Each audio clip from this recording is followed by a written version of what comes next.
नमस्कार शिक्षक साथियों, स्वागत है आप सभी का आपके अपने भैरव टेक भदे सर के यूट्यूब चैनल पर। मैं आपका शिक्षक साथी राधेश्याम जटिया राजस्थान के चित्तौड़गढ़ जिले के भदेसर ब्लॉक से गांगागुड़ा स्कूल से आपका हार्दिक स्वागत और अभिनंदन करता हूं। शिक्षक साथियों, प्रखर राजस्थान अभियान 2.0 के अंदर जो है आपका क्या चल चुका है सर? चौथा सप्ताह चल चुका है। चौथा सप्ताह चले इससे पहले जो तीसरा सप्ताह अपना चल रहा था, उस तीसरे सप्ताह के दौरान ही क्या हुआ, प्रखर राजस्थान अभियान 2.0 का निरीक्षण करवाया गया। जो है विभाग जो है इस प्रखर राजस्थान अभियान 2.0 को बहुत सीरियसली ले रहा है। बहुत सीरियसली इसलिए ले रहा है कि बच्चा पढ़ना सीखेगा तभी आगे का बाकी सारा काम करेगा।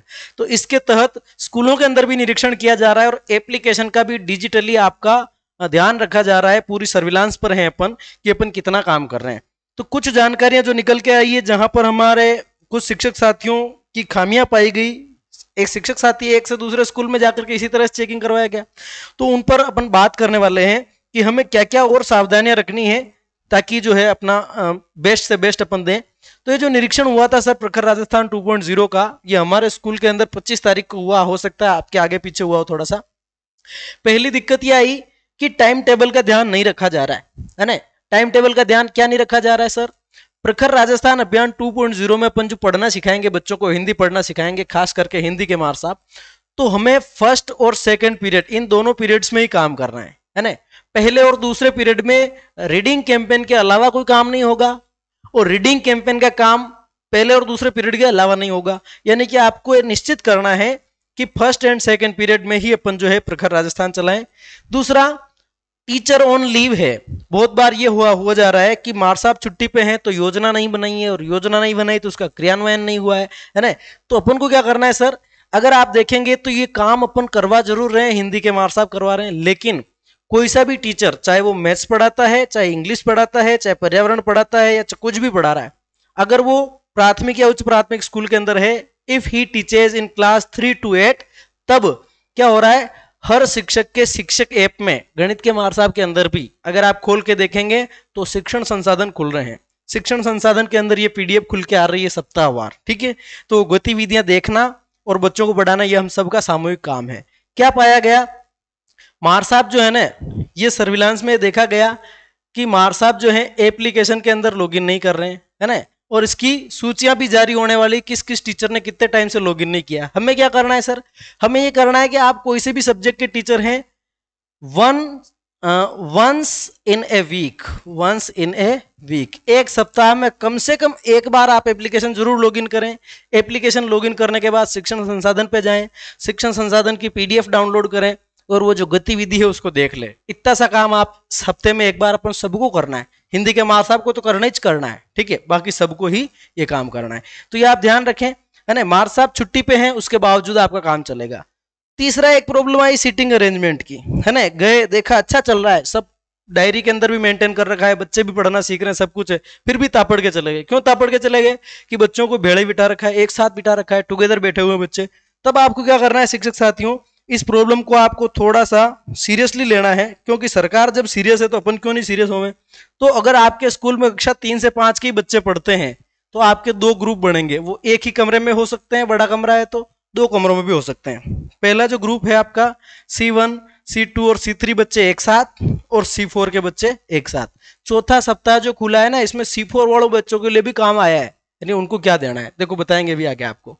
ठीक है, अगर 3 से 5 ही चल रहा है तो ये 2 ग्रुप बन जाएंगे। अगर 6 से 8 चल रहा है तो ऐसे अपने पास में 4 ग्रुप बन जाएंगे।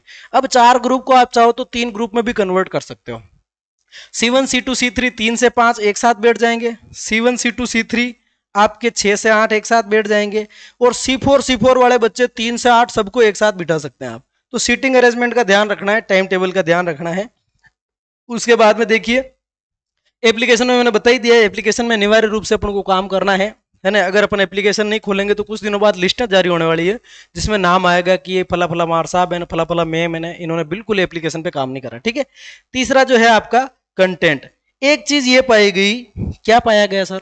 ये पाया गया कि पहले से दूसरे पीरियड के अंदर ही कार्यक्रम चल रहा है प्रखर राजस्थान अभियान 2.0 का, है ना, और बराबर रजिस्टर भी मेंटेन कर रखा है। लेकिन दिक्कत यह आई कि वो जो टीचिंग है वो विषय वस्तु के अकॉर्डिंग नहीं है, वो आपके कंटेंट के अकॉर्डिंग नहीं है, वो आपके टॉपिक को फॉलो नहीं कर रहा है। इसका मतलब क्या हुआ सर? इसका मतलब ये हुआ कि जैसे कि ये चौथा सप्ताह है, आप इसको देखो, इस चौथे सप्ताह को देखो, इसकी विषय वस्तु क्या कह रही है? इसकी विषय वस्तु कह रही है सर ई ए य द ख थ ड ट अ, है ना। बहुत सारे गुरुजी के दिमाग में आ रहा होगा कि ये ऐसे रख देते ना, क से लेके अंग तक, फिर च से लेके य तक, है ना, प फ ब भ म का एक साथ पर पता नहीं क्या सोच के, हो सकता है कोई साइकोलॉजिकल रीजन हो, लेकिन हमें जो विषय वस्तु है इस विषय वस्तु को फॉलो करना है। आप एक्स्ट्रा पढ़ा रहे हैं, बहुत अच्छी बात है, दैट्स बेस्ट, लेकिन अगर आप एक्स्ट्रा पढ़ा रहे हैं और आपके बच्चे को इनमें से प्रॉब्लम आ रही है, तब अपने के साथ में क्या है कि जो थोड़ा सा सुनने को अपन को मिल सकता है, तो हम विषय वस्तु के अकॉर्डिंग ही चलें, कुछ नहीं करना है। ये पेज भाई साहब उन्होंने जारी कर दिया, ये पेज उन्होंने जारी कर दिया, इस पेज पे उन्होंने लिख दिया कौन सी एक्टिविटी करानी है, क्या करना है, क्या नहीं करना है, ये सब लिख दिया। कभी आपको पुनरावृत्ति के लिए क्या करना है, मौखिक भाषा विकास में क्या करना है, डिकोडिंग में क्या करना है, धारा प्रवाह में क्या करना है, लेखन में क्या करना है। लास्ट में एक लाइन लिख के फ्री हो गए। कौन सी लाइन लिखी इन्होंने लिख दिया कि शिक्षक इस साप्ताहिक योजना के आधार पर दिवसवार योजना का निर्माण करें। एक कंटेंट जो अपने पास आया एक सप्ताह का, उसको आप 4 से 5 दिनों में बांट लो। कितने दिनों में बांट लो? 4 से 5 दिनों में, क्योंकि सप्ताह हमारे यहाँ 4 से 5 दिनों का ही होता है। क्यों होता है? कहीं कोई त्योहार आ जाता है, कहीं कुछ आ जाता है, कहीं बाढ़ आ जाती है, कुछ छुट्टियां पड़ जाती है, और एप्लीकेशन जो है बराबर वर्क कर रहा है। सप्ताह में 7 दिन, उनमें से 6 दिन स्कूल चलता है, उनमें से भी 3 दिन छुट्टियां आ गई, 3 दिन के अंदर ही सप्ताह हो गया और अगला सप्ताह खुल के आ रहा है। तो आपको योजना जो है आप एडवांस में निर्माण करते हैं, योजना को कोशिश करिए 4 से 5 दिनों की योजना बनाओ, गारंटेड एक एक छुट्टी तो आएगी चाहेगी। अब इनमें भी आपको डेट नहीं डालनी है, इनमें भी आपको वार नहीं डालना है। ये जिस दिन आप कार्य योजना को लागू करते हैं क्लास में, उस दिन की डाल के तारीख और उसको अप्लाई कर दो क्लास में, ये अपन को करना है। बस मुख्य उद्देश्य क्या ध्यान में रखना है, क्योंकि अब एप्लीकेशन इसमें सब कुछ इन्होंने बढ़िया दिया। ये चाहते, जो जारी करने वाले हैं, अगर ये चाहते तो यहाँ दिनांक फलाना से डिमका तक छाप सकते थे ना, तारीख छाप सकते थे, नहीं छापी इन्होंने। ये हमारे लिए सबसे बड़ी परेशानी का सबब बन रहा है। तो हमें क्या करना है, हमें बस ये ध्यान रखना है कि बच्चा विद इन 7 डेज ये चीजें सीख जाए, ये चीजें 7 दिनों में सीख जाए। यही कक्षा 6 से 8 के लिए है, और ये का ही मसला कक्षा 3 से 5 के लिए। देखो 3 से 5 का भी आपका यही है, ये है आपका ये सामान्य निर्देश, है ना। सामान्य निर्देश अपन थोड़ा सा पढ़ लेते हैं साथियों। सामान्य निर्देश बड़े काम के हैं जिनको हमने नहीं पढ़ा। कहानी के लिए एबिल किट की कहानी कार्ड, पाठ्य पुस्तक की कहानियां, पुस्तकालय की कहानी की किताबों का उपयोग ले में। कहानियों का ज्यादा से ज्यादा उपयोग लो। बच्चे का दिमाग ही ऐसा होता है, पता नहीं क्यों वो स्टोरी को जल्दी एक्सेप्ट करता है। ठीक है, आवश्यकता अनुसार कहानी को स्वयं भी पढ़कर सुनाए, जिससे विद्यार्थियों से उचित हाव भाव लय का अनुमान उनको लगे। कक्षा में अलग अलग विद्यार्थियों को बारी बारी से अवसर दें। तो ये चीजें आप पढ़ लेंगे, इनमें कोई इशू वाली बात नहीं है। सामान्य निर्देश आपको दे रखे हैं, इनको पढ़ लीजिएगा। ये C4 के बच्चों के लिए। कौन से बच्चों के लिए सर? C4 के बच्चों के लिए, जो 3 से 5 भी हो सकते हैं, 6 से 8 भी हो सकते हैं। तो इनको आप देख लीजिएगा। अब आप सभी का ज्यादा टाइम खराब नहीं करते हुए, है ना, इसमें भी अगर किसी को लगा हो कि इसमें भी टाइम खराब हुआ है तो मुझे माफ कर देना। टाइम 8 मिनट और 15 सेकंड हो गए हैं। तो बस मैं आपसे ये कहना चाह रहा हूं, simple and short, time table को फॉलो करना है, टाइम टेबल को फॉलो करना है, सीटिंग अरेंजमेंट को फॉलो करना है, कंटेंट को आपको फॉलो करना है। ये 3 चीजें देखनी है।